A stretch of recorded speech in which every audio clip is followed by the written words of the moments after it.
The future of Miss Erika Jayne from The Real Housewife of Beverly Hills, it's getting closer and closer to the end legally, and I think we kind of need to talk a little bit about it.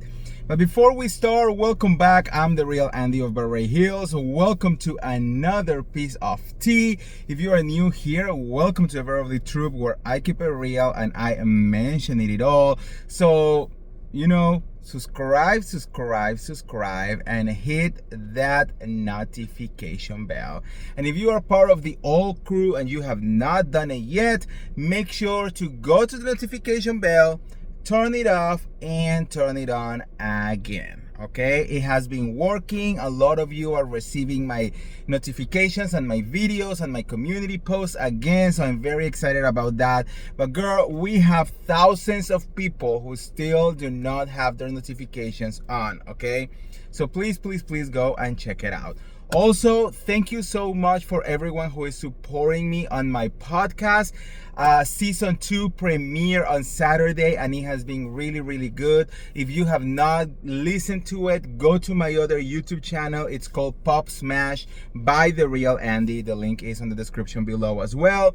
And you can listen to my new podcast. I had a very special guest. We talk about Beverly Hills, we talk about Ultimate Girls Trip, we talk about Atlanta, we talk about everything, and there are really good tea in there that you do not want to miss. All right, okay guys, so let's talk about this mess.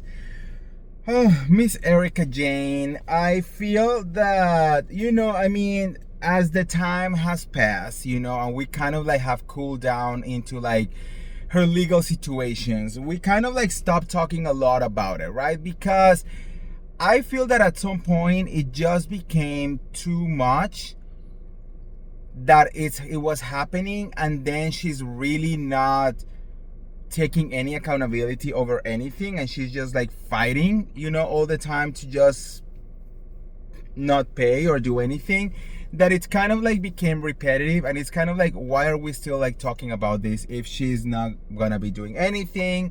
Or is she gonna have to pay? Is she gonna go to jail? What is going on over here, right?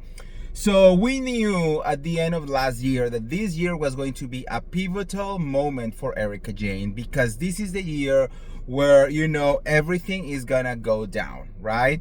So what we have heard is very much she's trying to keep involving this legal mess, and creating a tangled web. So it's becoming more and more hard to really get to a resolution. While the trustees, which is the other side of the coin, they are really trying to be girl, talking to the judge, to everyone, is please, it is so obvious what Erika Jayne and her legal team is trying to do over here. They are just trying to postpone and always using legal tactics. They never really answer anything that they're asked for. They're always asking for extensions and extensions and extension, and it's when is really going to be enough? Apparently there are at the point that even the judge is being what the fuck is this? Are we really missing all of this time? Why are we messing with this so much? Why there is no resolution, right? I think at the end of the day, the receipts were there. We all know that Tom Girardi gave Erika Jayne the $20 million. We know about the American Express situation.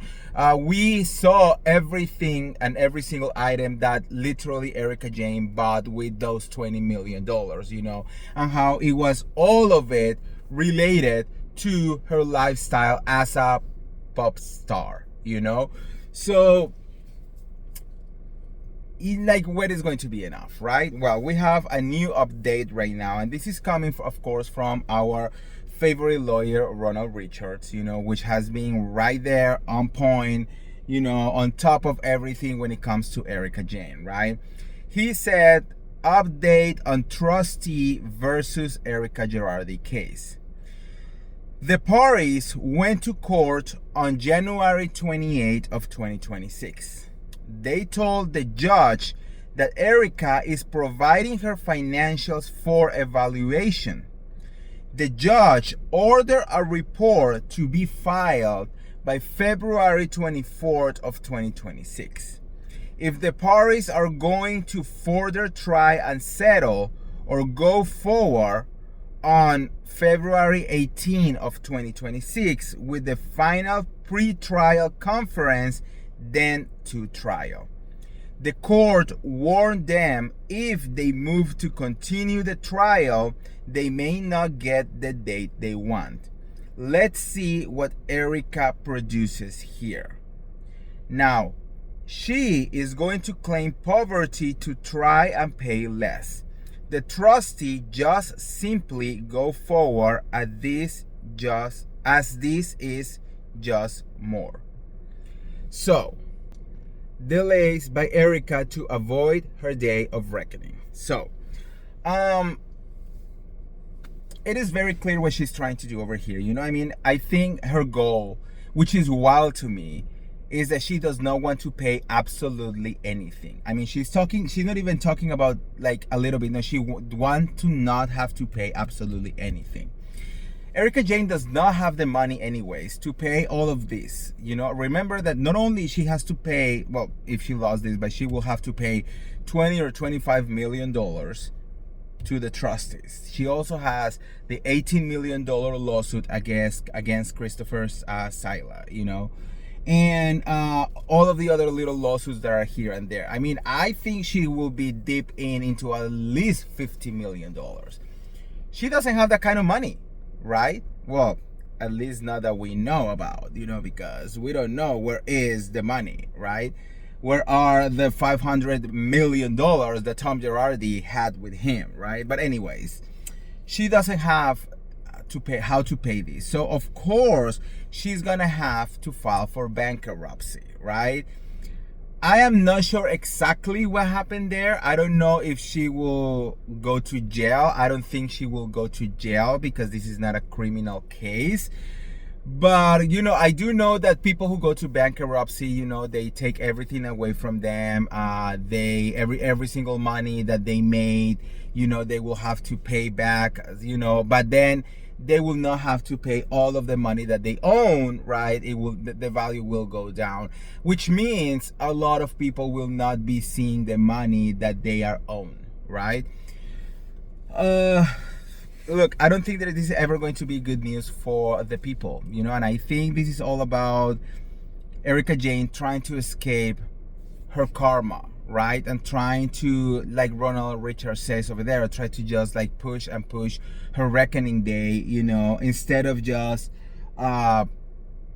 face it, right? And take accountability and really, really do what it needs to be done. You know, I think people are extremely forgiving nowadays, you know, and I mean, we'll see it on Housewife all the time. Look at, you know, things like Karen Huger. So I feel that if she will actually take accountability and look for a random way to pay this money, people will rally behind her, you know, and I think she could somehow return to be this wannabe pop star that she wants to be, right?